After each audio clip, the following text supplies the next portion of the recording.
first lick is so simple yet sounds so good. I remember when I learned it, I was a freshman in high school.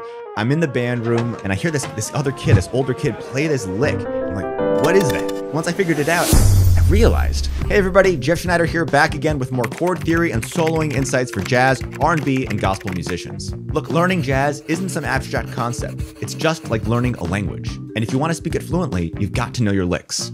This first lick is so simple yet sounds so good. It's just a major 7 arpeggio with an extra note at the beginning. So here's the lick and I'll break it down real quick. So instead of just arpeggiating a major 7 chord like 1, 3, 5, 7, you just add the 7 at the beginning of the lick. And you can do rhythmic variations on this as well. Here it is with a triplet. You hear this line all the time in jazz solos, and it works really well as a way of starting off a new line. Check this out. So that's lick number 1. Let's call it the freshman, since I learned it my freshman year in high school. Lick number 2 is a variation on the freshman, but we're going to do it on a minor chord instead of a major chord. So this time it's going to arpeggiate from the 2 to the 3 to the 5 to the 7 to the 9.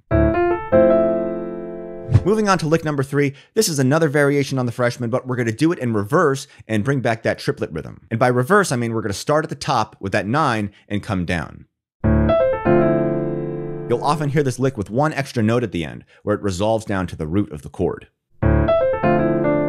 Here's one more example using lick number 3. I'm going to take the line and transpose it over different chords. It's going to be the same line over and over again, but it still sounds good. It doesn't get repetitive. It just sounds hip. Check it out.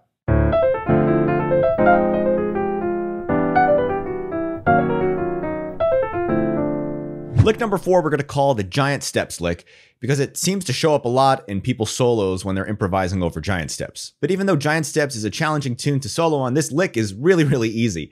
It's only 4 notes. We're going to go 1, 2, 3, 5. You can also use this lick exactly as is on a dominant 7th chord. Or you can start a tritone away and start the lick on the flat 5. This is a great way to start messing around with tritone substitution in your solos. Now let's go back to major 7th chords, but start it on the 5, the 5th scale degree. So now you have 5, 6, 7, 9.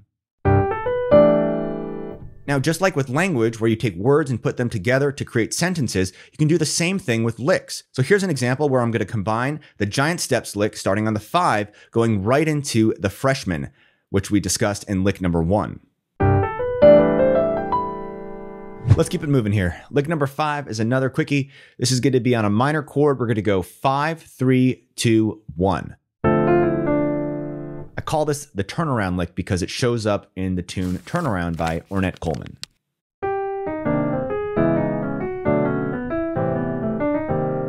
This one also sounds good on a dominant 7th chord. You go 9, 7, 6, 5.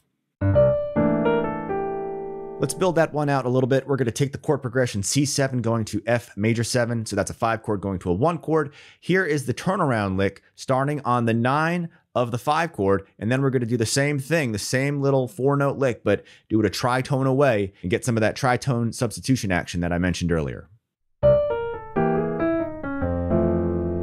All right, lick number 6. This is another one I learned in high school, and when I figured this out, it blew my mind because I was finally able to get that bebop sound that I was after, and it's another minor 7th chord lick. We're going to play this going from the 2 to the 3 to the major 7 to the 2 and resolve it to the 1.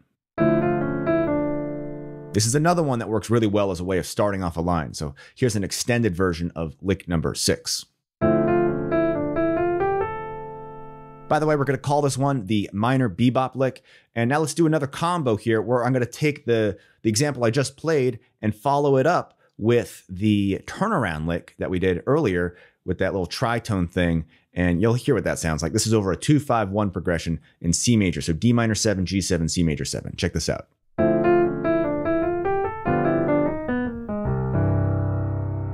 Now, by the way, the reason I'm naming all of these licks is so that they're easier to remember. It becomes especially useful when you start sequencing these licks as I'm doing here. Lick number 7 means a lot to me. This was the first lick that I practiced in all 12 keys. I was 17 years old, staying up all night, practicing this thing as fast as I could. I got it right out of the Charlie Parker Omni book. He plays it in just about every solo. So we're going to call this one the Bird Bebop lick.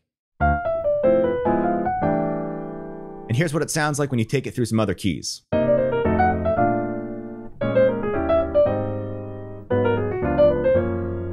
Speaking of transposing, if you want to learn these licks and memorize them and internalize them so that they come out in your improvised solos and sound natural instead of forced and awkward, it's really important that you can play these licks in all 12 keys. Now, if you're new to transposing, it can be a real pain at first, but something that can make it a lot easier is my free chord scale charts called The Last Chord Scale Charts You'll Ever Need. And when you download that, and there's a link in the description below, you're gonna have a reference that's gonna help you learn your scales faster and help you better understand the relationship between the scales and the chords, which will help making transposing these licks so much easier. But let's keep moving. Lick number 8, it's called the David Baker Bebop lick, and it sounds like this. David Baker Bebop. This lick was made popular in the jazz education circles by, you guessed it, David Baker. And it uses the first few notes of the bebop scale, and this one also sounds good a tritone away on dominant chords. Lick number 9 also features the bebop scale, but the entire thing, and this one is from Trane. Again, in giant steps, he plays this lick a few times during that solo. Here it is on its own, and let's call this one the Trane bebop scale lick. All right, finally, here is lick number 10 from part 1. This is called the Donna lick because it's featured in the tune Donna, made famous by Charlie Parker. It's a simple arpeggio going from the 3 to the 5 to the 7 to the 9, and then it comes back down to the 6, followed by the 5. Here it is.